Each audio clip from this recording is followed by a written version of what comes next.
नमस्कार, मी पंजाब तक. आज आहे 31 मार्च 2026. मी म्हटलं होतं ना 30 तारखेला राज्यामध्ये प्रत्येक जिल्ह्यात वादळी वाऱ्यासह पाऊस पडणार.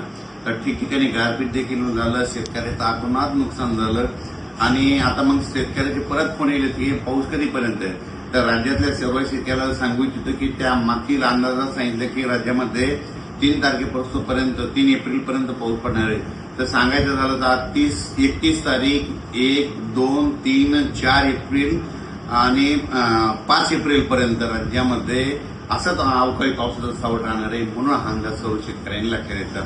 मग सांगायचं झालं तर आज देखील म्हणजे आज 31 मार्चला देखील आज देखील मराठवाड्यामध्ये विदर्भामध्ये आज देखील पाऊस पडणार आहे. तिकडे उत्तर महाराष्ट्राकडे देखील असणार आहे. म्हणून हा अंदाज लक्षात येतं. त्याच्यानंतर आणखीन खरा जास्त पाऊस तुम्हाला एक सांगू इच्छितो. 2 एप्रिल आणि 3 एप्रिलच्या दरम्यान आणखीन जरा वादळी वाऱ्यासारखा गारपिटीसह पाऊस पडणार आहे. म्हणून तुम्हाला एक सांगू इच्छितो.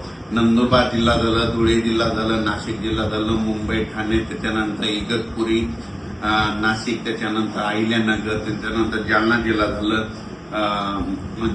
जिल्हा झालं, संभाजीनगर झालं, जळगाव जिल्हा झालं, धुळे, नंदुरबार, जळगाव, बुलढाणा जिल्हा, अकोला जिल्हा, अमरावती, वर्धा, नागपूर, भंडारा, गोंदिया, चंद्रपूर, यवतमाळ, वाशिम, हिंगोली, नांदेड, परभणी, लातूर, लातूर, बीड, धाराशिव,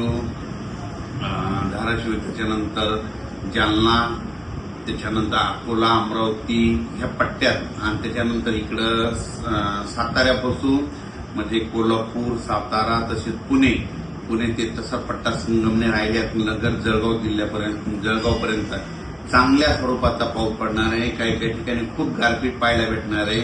गारपीट देखील होणार आहे. म्हणून ज्यांचं कांदा असेल, गहू असेल त्यांनी काळजी करून घ्यावी.